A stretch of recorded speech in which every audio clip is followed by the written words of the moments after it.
Well, let's get to the AFC West. Wow, West. Best division in football. You think so? If you had to give me best division in football, 4 words to describe it, best division in football. All right, let me see. Let me cut down my topics. I think that every week that an NFC West team plays each other, it has the juice to always be on prime time. So, do you want me to tell you the way I think this division shakes out? Yeah, even though I know once we do all the division talk, and then we're going to run through division winner, wild card. Yes, go ahead though.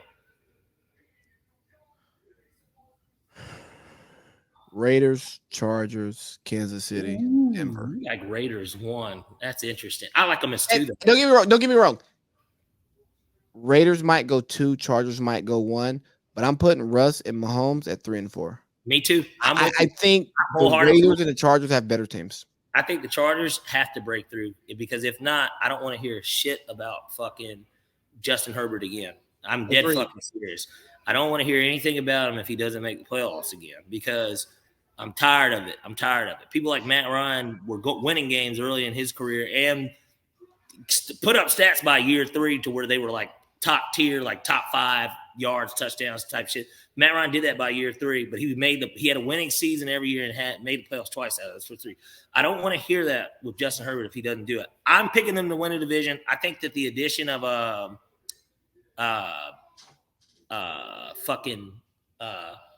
Khalil Mack is huge. With J.C. Jackson too. Oh man, they're gonna be defensively. They've got the guys. They're building them. The Falcons. There you go. They're building themselves up to be just like the Rams, but in the AFC. And they got to share that building with them, and the pressure's really on them to get something done. They probably should have stayed in San Diego. I wish that they could have just built the stadium down there. I know it would have been fun going down there. Look here. If they would have stayed in San Diego, the way I told you that, our Atlanta super fan thing that I think we're going to carry into our mid 30s and 40s, I would have committed to that in San Diego. Like, I love that city that much that if they had football, I'd pay those high taxes.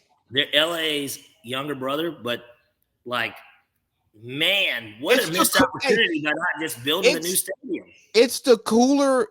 San Diego is LA's cooler younger brother. The more residential, to me, the more resident. Yeah, you could get a house 30 minutes out of LA. I mean, that's what everybody does do if you don't live in the hills, right? But like, my dad, for instance, had said if he could retire somewhere, he would retire there. Bro, San Diego is so much better than LA if you don't want to be a celebrity. Everything that LA offers, because what people forget about LA is last call in LA is at 1:45, bro. And you need to be in. LA's more house party. It's not bars. Bars are San Diego. Bars, great food too. Good food. That's Mexican food in the state. Me and Josh had some fantastic sushi right down the street from his house. It was What place did y'all go to? I don't remember the name of it, but we had some Japanese old fashions. Josh is a big old fashioned guy these days, apparently. He likes making them. He likes getting them everywhere he goes. Can he make good ones? I'll give him a B+. I really did. I thought it was good, especially considering he went through the whole process of barely cutting the orange and like wasting it. Bro, you know, Josh. He's got some wood chips that he puts in, and he like spends like his Tuesdays perfecting his old fashioned, right? Just for us to come visit. Of course, and this was one thing I had been noticed a minute ago. He gets the big, fist size ice ball. Does it preparation? I'll give him an A, but taste and everything. I think he could have put a little bit more liquor in it for my liking, but I'm an alcoholic. B+ though, altogether. Okay. I would recommend it if we're there and Josh is making. I'm like, hey y'all, Josh making. Hey, now here's what we're gonna do for Boink's bachelor party. Whatever, if Josh's team lose, he's making old fashions. Like I'll for everybody. Matter of fact, he's the official bartender, and anytime anyone wants one, he's got to do it. Yeah, you know what? We'll try to work out something with the spot that we go to. Like, hey, my man has to get behind the bar and make them. Well, that and then if he loses in the basketball game, and certainly anyone that he thinks isn't better than him outperforms him, he's their bitch for the weekend. What if we play the game and he only has 2 points in a game to 16? 2 points as in one or just one? Yeah, shot? 1-1. Which 1-1 or 1-3? So layup and possibly makes a jump shot. He gets a fast break. He gets a fast break layup and one jump shot in the half court.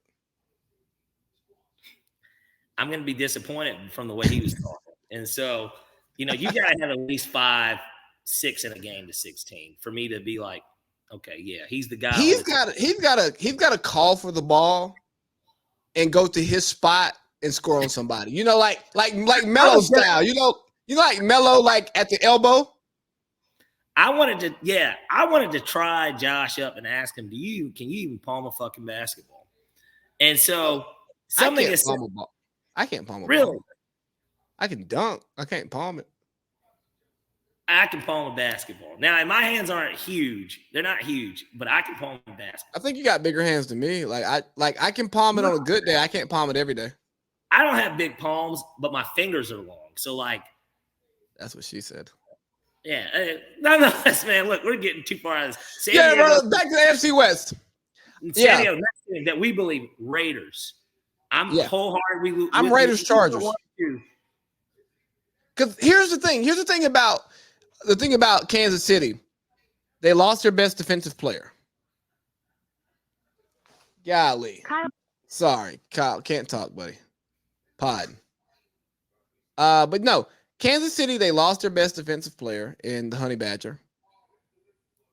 They lost their second best offensive player. They still got Chris Jones. Yeah. But did you see their secondary early in the season last year? I saw it late in the game in their last time we saw them play. Right. Like they need Honey Badger back there doing what Honey Badger does, right? Who was it? Sorensen, the white guy, number 40-something? He was the one that was getting burned. I think he's on the Saints now. Really? They both went to New Orleans? I think so. Well, probably because they know Brady's the only one that's going to be chucking it. Because they know that Baker, Sam / Ritter, Mariota is not throwing the ball more than 15 yards. Yeah, he's on the Saints now. But well, it'll only matter when they play the Bucs, and so right. But losing Honey Badger, I don't think losing Sorensen is a problem.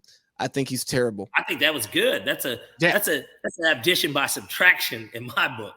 They lose Tyreek Hill.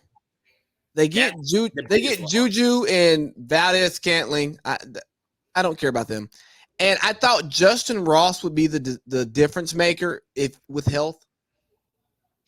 I know he went undrafted, but it was more medical than talent because if you remember what he was at Clemson with Trevor Lawrence, he was the guy. He was basically WR1. I mean, right. Now that he's not playing this year, I just think they take a natural step back, and I don't think they're bad. You get a healthy Clyde Edwards-Helaire. They signed who else is the other running back? They signed somebody. Who's the RB2?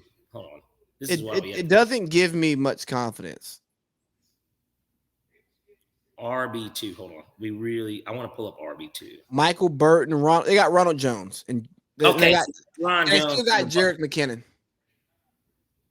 I think they had signed him late last year. They got him somehow last year. He looked great.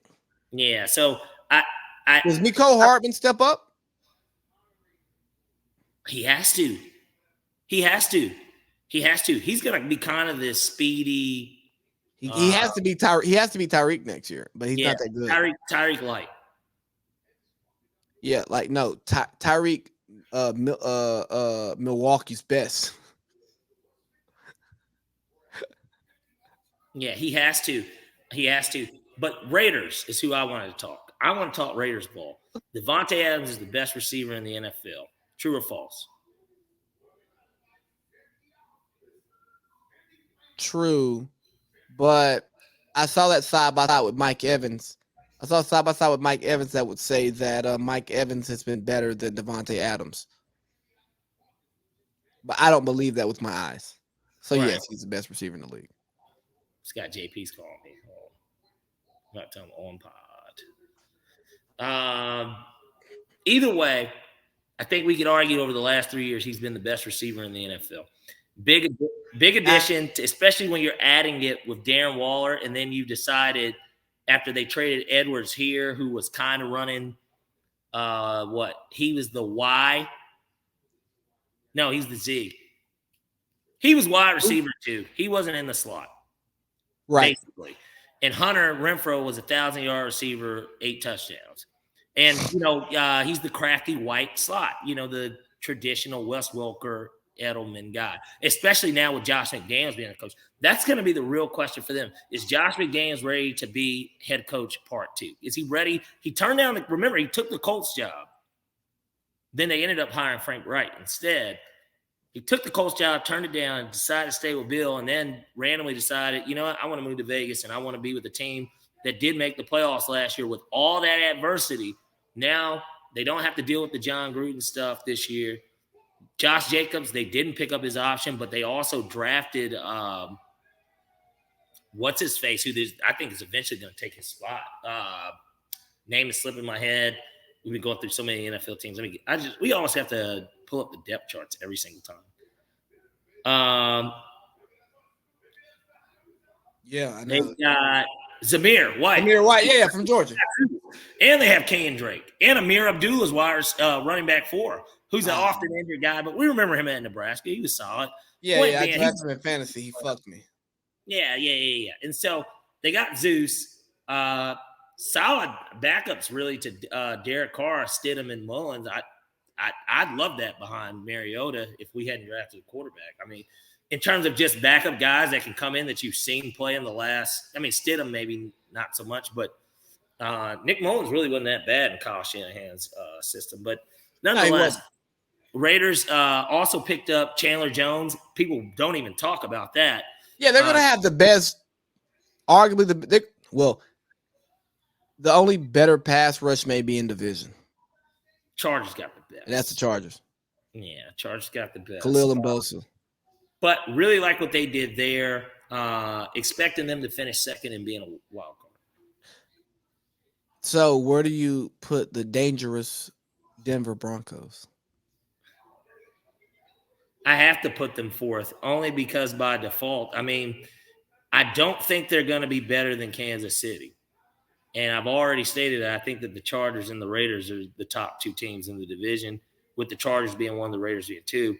So, unfortunately, Russ will find himself back where he was last season, and that's in last place. Now, that doesn't mean that they won't go 9-8. It just means that they're not winning the division.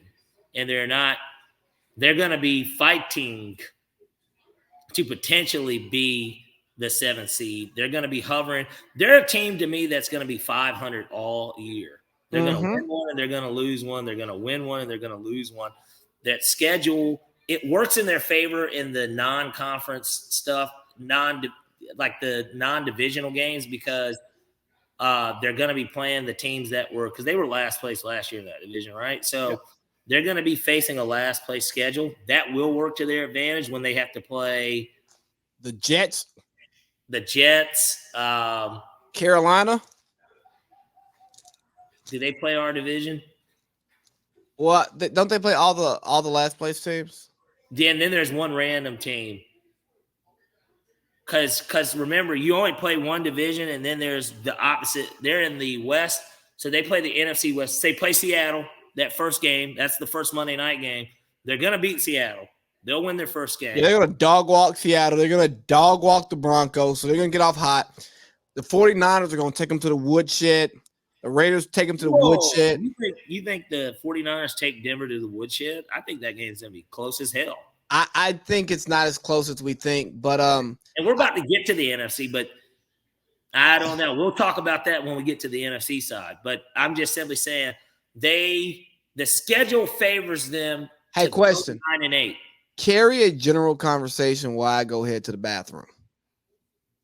9-8. And I'll pick up at NFC East. 9-8. I don't see any way that Denver falls to the point of where they can't possibly have a winning season. Like I said, they're going to hover between 500 the entire year. It could go a ton of different ways, but I'm leaning towards Denver still having a good chance of winning. I mean, all 3 wild cards could very easily come out of this division. Just look at it. It's daunting. It's daunting. And who's to say that we don't see an injury? Nobody can predict these things. And that's how I see the AFC West. But now that we've completed the AFC, there's a ton of different ways that you can look at the playoff picture there. And once we have Big Baby back on the mic, we'll go through our actual playoff seedings, division winners, and eventual AFC Championship / Super Bowl. But